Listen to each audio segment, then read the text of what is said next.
Anytime you can, Victoria.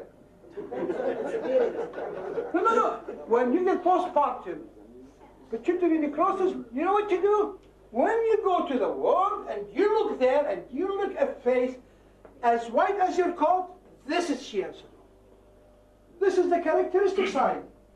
Go to a ward and you look at somebody very pale, but not the ordinary paleness of anemia, white coat. I'll take you with me next time. Bless you, Dr. Ford. You're great. You're fantastic.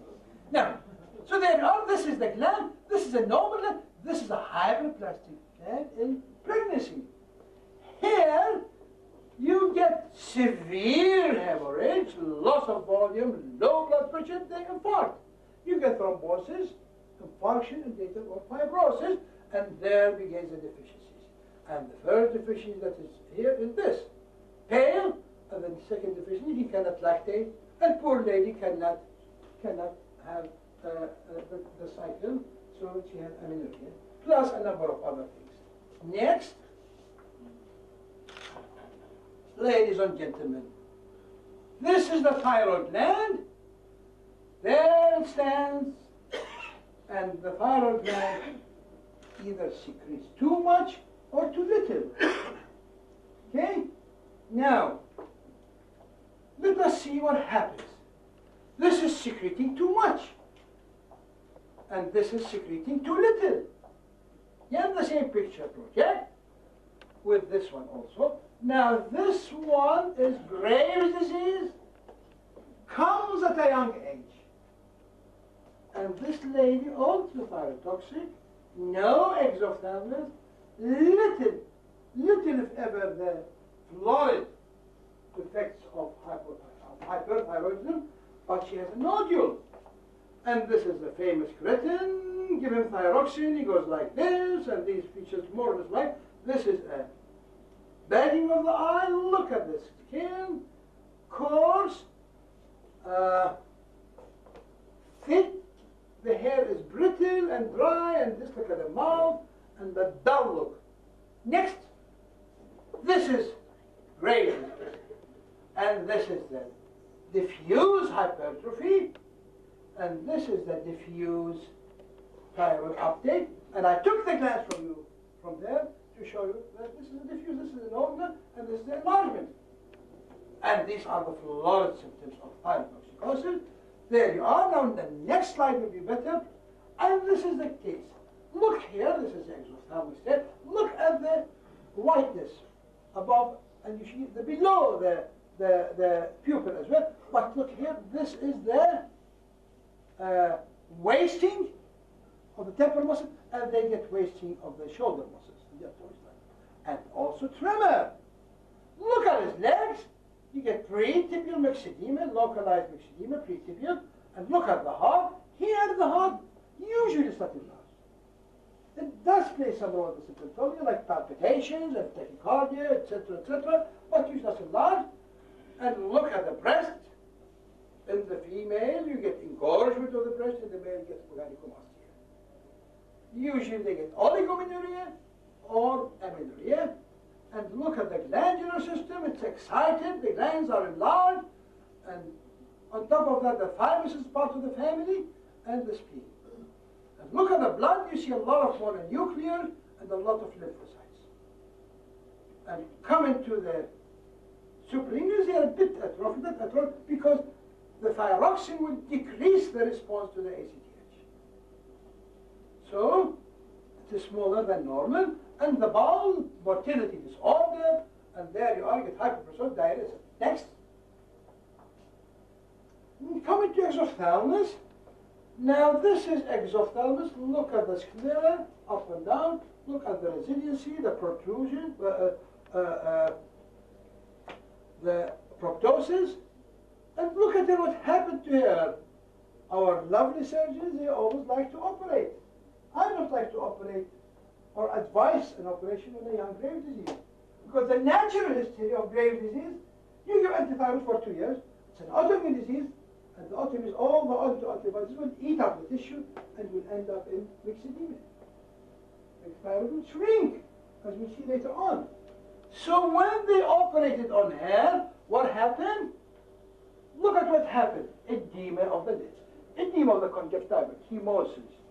This is dilated pupil and bagging of the eye.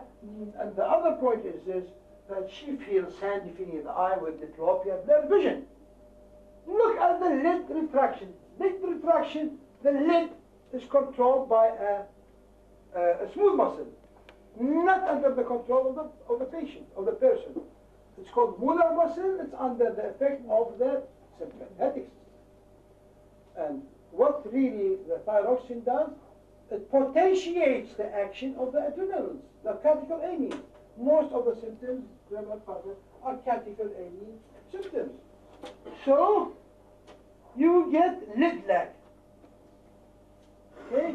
Or let's say lid retraction, usually it's retracted, that's why it exaggerates the exophthalmos. As in here, this lid is retracted. Now, and when you want to do lid lag test, get it done, the lid does not go down. It's very pathognomonic, plus the tremor, plus the number of things, there you are, you have the diagnosis. And so, if you do the surgery, the symptoms get worse. The best thing is to use small doses of radioactive to ablate the gland. Next. Now again, this is the thyroid gland. This is too much in middle age, over 40 and 50. And there you are, not repeat this. You get marshals of blood because you do get high output failure. So, and there's no exophthalmos, nodular cortex. This is a nodule here, ladies and gentlemen. This one is atrophic gland. Why? Because the nodule is autonomous.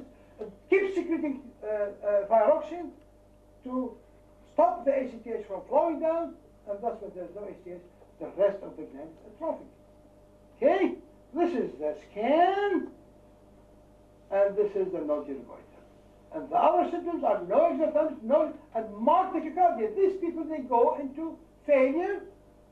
A lot of them, they come with you with atrial tachycardia. But for our colleagues, the junior doctors that do cardiology, these people, they do not respond to digoxin. So, as an option for lowering the rate, don't give them digoxin by any means. Okay? You've got a lot of things. You've got the isoptins, you've got the cordirones, etc. In any case, and you get lechemia because of the heart failure. So they tip into high output failure. Next. And this is the cretin. Two types of cretin. Thyroid is born with no thyroid, and some of them, they do have a small thyroid, but cannot secrete too much. And as they grow, they become also cretin. And this is endemic, and this is sporadic, and there you are. Next. This is the myxedema. This is a dull phase, slow celebrating, poor memory. And there you are. And they got hoarse voice. And I've seen a few cases when you ask them, what's your name? Oh, my name, my name, my name. My name is Farah. Bloody hell. If she forgets her name, let her go to bed. But poor ladies, we have to help them. So you get edema, of the bagging of the eyes, and the hair is brittle and dry, and you get lethargy, memory impairment, slow cerebration. They might go to our friend Dr. Zain, and you get the thick tongue, thick lip and thick tongue. Look at that, indentation of the microglossa, indentation of the teeth, and then you get diminished respiration, hypertension, etc. Now, look, we have to differentiate between the pituitary myxedema and the primary. Here, in the pituitary, you get the hair is soft and fine, no facial features, loss of axillary hair, small heart, hypertension, and the skin is less scaly. And here, this is the scaling and the wrinkling, and etc. Yes. These are the causes. For the primary myxedema, either you remove this tumor, or you ablate it with radioactive, or thyroiditis, viral thyroiditis, or Hashimoto's, or the end result of grave disease. This is grave disease. At the end stage, it will shrink because of the autoimmune process and go to myxedema. And this is the secondary myxedema. There you are. This is postpartum pituitary necrosis. And there you are. You get postpartum pituitary function, and this is a tumor, and sometimes it could be idiopathic loss of the organ. Next. And coming to the suprarenal. Look at that. This is a section of the cortex only. And the cortex is composed of what? The granulosa, which secretes aldosterone, and the fasciculata that secretes glucocorticoid, and the reticulata. This is like a stick, like this, glomerulosa, boom, like this, and then it goes to different reticulata, and this secretes androgens. Secreting too much aldosterone, this is a picture. Hyperaldosteronism, and secreting too much cortisol, this is our friend, the Cushing, and this is secreting too much androgens. Look at it. This is a lady. I'll talk about it next. And this is too little. This is too little. Of course, this is acute Waterhouse-Friderichsen syndrome, if you remember. And this is a chronic Addison's disease. Sometimes we underdiagnose it. We exchange it for neurasthenia. If you open his mouth and look at the pigmentation, please remember this. If you see pigmentation on the creases, remember this. If you see abnormal pigmentation on the body with weakness, lethargy, etc., remember this. Next. This is primary hypolhysteronism. Hypertension is an essential feature, plus potassium loss. See? This loses a lot of potassium. It wastes potassium with the urine. There you are. What you get from the hypokalemic acidosis, you get troze and trocytine, like hypocalcemia. Because of the hypo effect on the tubules, they do not respond to the antidiuretic hormone unless you get polyuria and polydipsia. Next. And this is the famous Cushing syndrome. This is the moon phase, the malar flush, the thin skin, parchment skin with the ecchymosis, the central obesity, the red striae, the thin limbs, and you get foot wounds, and this is the causes either up from the pituitary gland or from the gland itself, either hyperplasia or this is adenoma, and this is carcinoma. In any case, this is the cortisone. All of you are acquainted with this because all of you prescribe cortisone. Next. And this is the adenogenesis. Now, this is a lady, usually are athletes, they win gold medals in the Olympics, and this is how they look. You get receding hairline, baldness, acne, hirsutism. And you get the androgen flush, which men at the menopause, they get it. You get a male menopause. And the breast is atrophic, and there is a male shape, very muscular, and look at the clitoris, it's enlarged, there it is, too big, and this is caused either by too much ACTH, okay, or hyperplasia of the superior gland. Mind you, we're talking about the reticulata, the third layer that is near to the medulla, which secretes catecholamines. And when it comes at an early age, you get macrogenitosomia. If it is from the intrauterine or early ages. Now here in the female, you get a big clitoris. Look at the bladder emptying into the vagina, and this is the infant with this, like something like male hermaphroditism, pseudo. Next, please. And this is the Addison disease. Look at the mucous membrane, look at the skin, look at the creases, look at the pressure area. Please note this. If it's associated with hypertension, weakness, lethargy, think of Addison. It's commoner than what you think. Okay? Now, the causes are, look, there you are, atrophy. This is the most important part of the game. This is accounts for more than 50%. Okay? On the other hand, you may get distraction of the gland, like tuberculosis, or tumor granuloma invading the suprarenal, causing this. But this is the most important and the commonest cause, Addison's. Next, and this is the famous Waterhouse-Friderichsen. So I witnessed 2 cases in my life. This is universally fatal. I couldn't do a lot for them because they go so fast. What happened? This is a meningococci in the white cell, and where it comes either from the blood, spinal fluid, or throat, and it attacks the suprarenal and destroys it. suddenly. And the next step is that you get hypotension, excessive peripheral, shock, prostration, cyanosis. Next.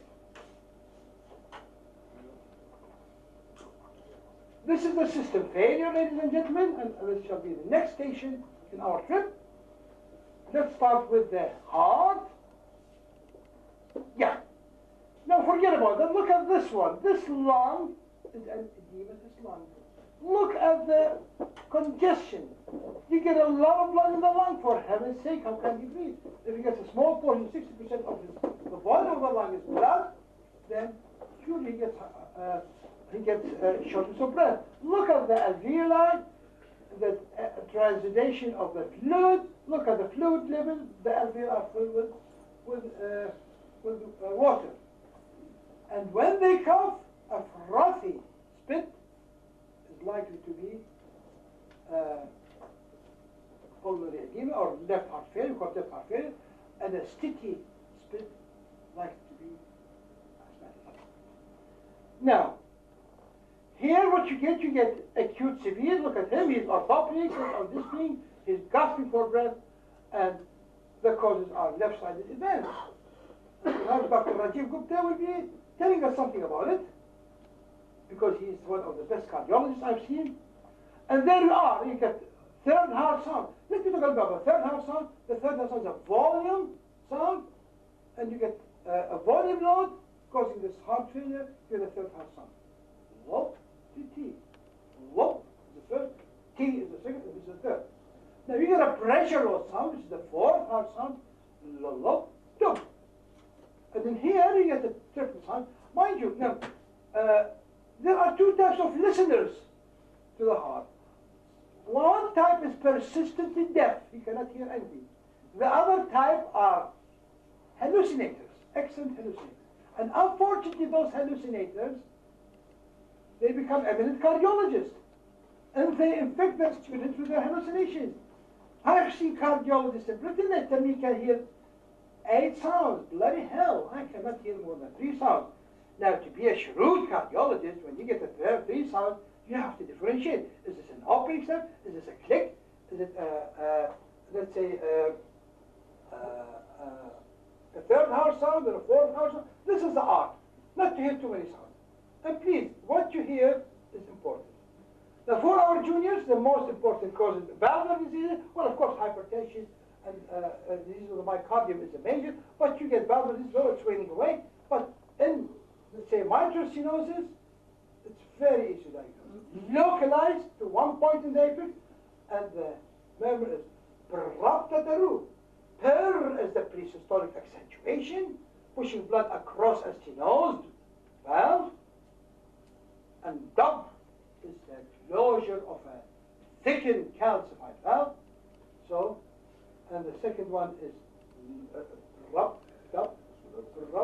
dub is the second house sound, and the third house sound, ta. The ta is the opening snap of the mitral valve, and the ru is the famous diastolic rumble. So there you are, praptataru. As for aortic incompetence, the murmur is different. Again, it's a diastolic murmur. Loop, doop, pa, loop, doop, pa.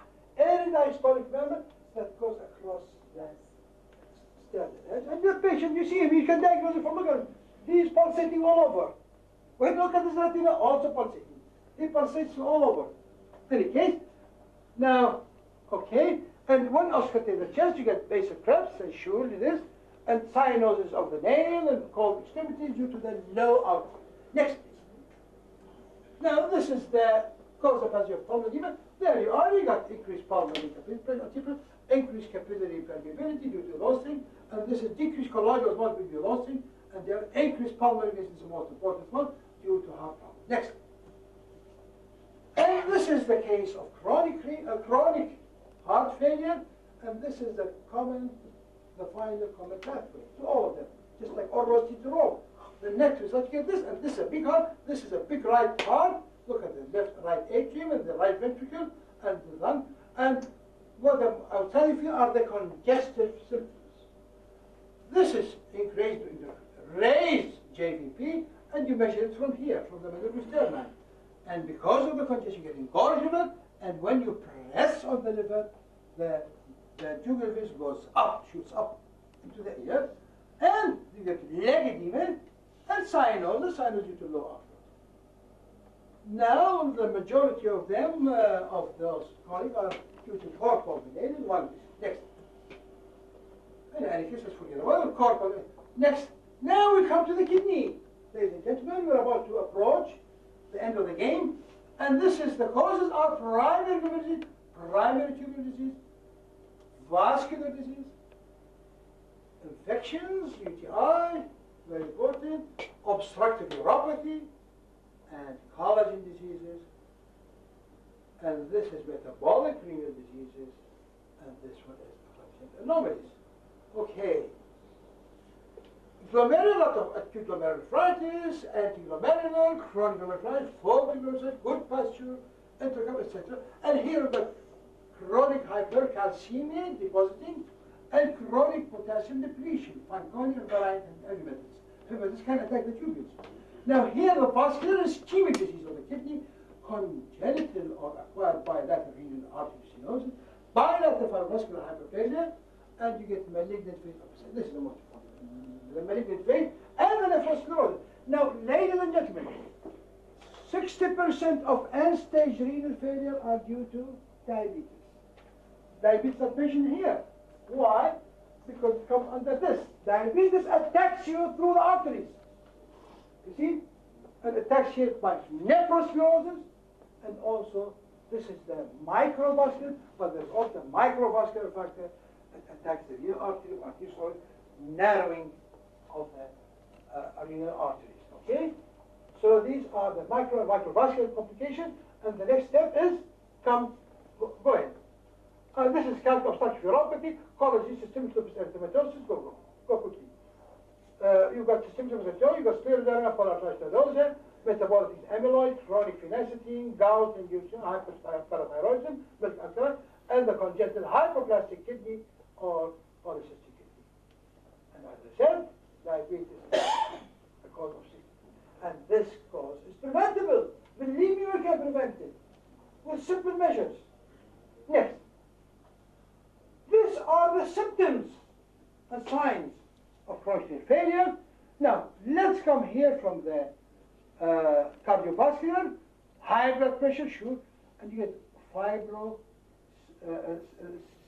serofibrinosis and pericarditis in few cases, and they're responsible to endomethacin suppositories, because you get painful chest pain you get. Now here is the anemia with bar cells, and here you got various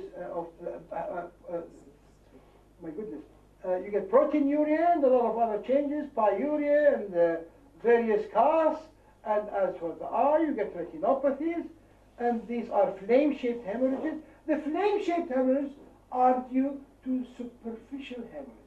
This is the retina, 10 layers of the retina. If the bleeding is superficial, it's around the fibers that are going to the optic nerve, so you get flame-shaped. It spreads between the fibers.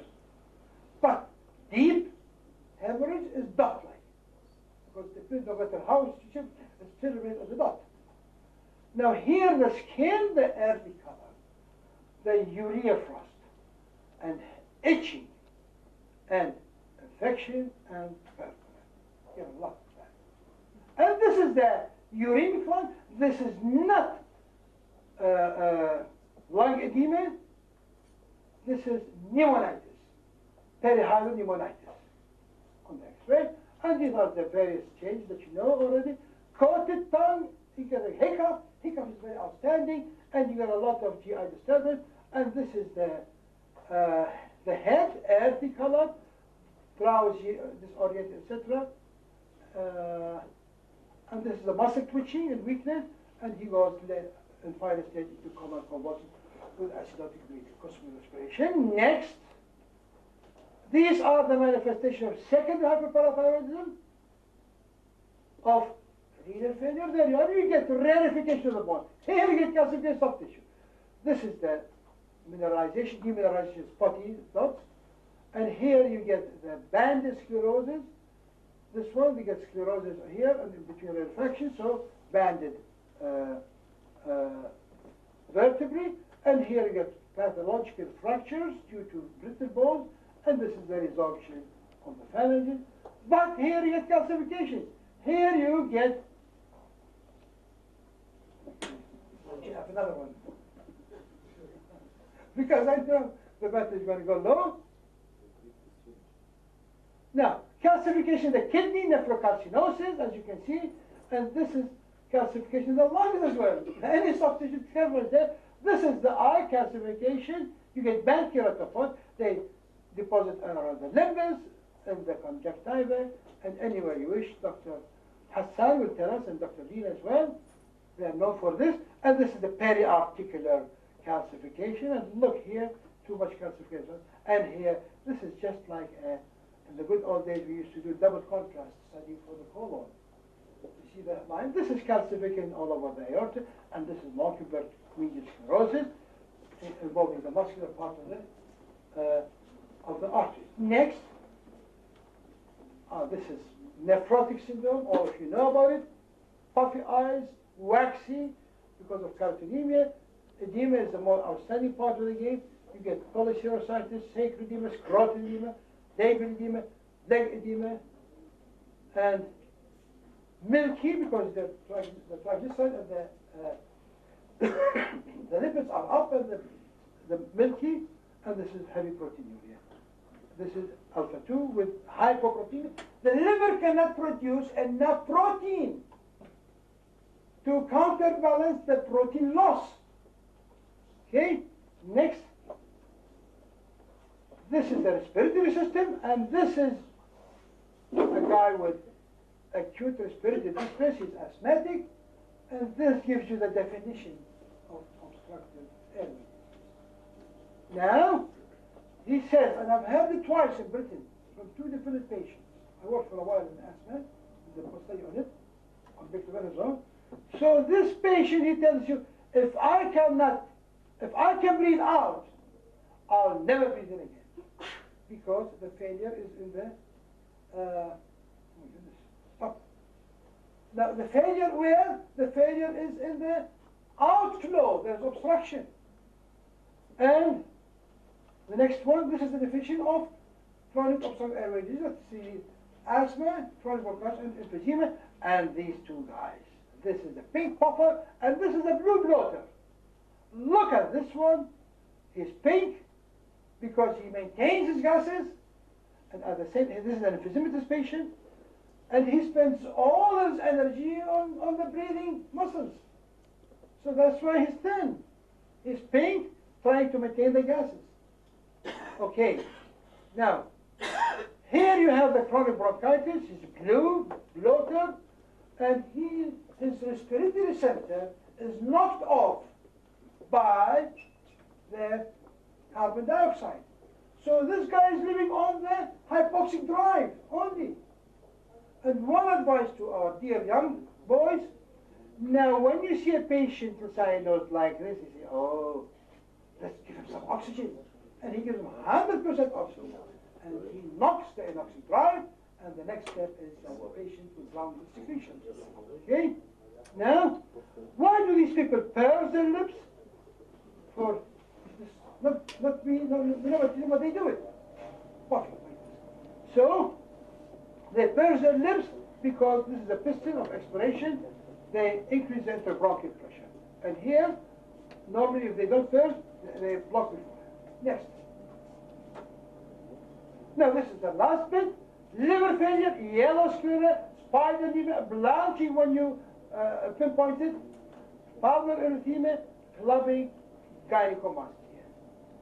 Liver enlargement, spleen enlargement, and pruritus. And here you get ascites, sacral and scrotal edema, and leg edema. And this is the caput medusa, the small atrophic testes, the dark urine, the KPF comes through, bradycardia, and this. Now, let's go to this slide. This is the liver damage and portal hypertension effect. The causes of these symptoms and signs are liver damage effect, hepatic insufficiency, coma, this is coma, jaundice, liver damage, ascites, anemia, hemorrhagic disease, and the hyperestrogenism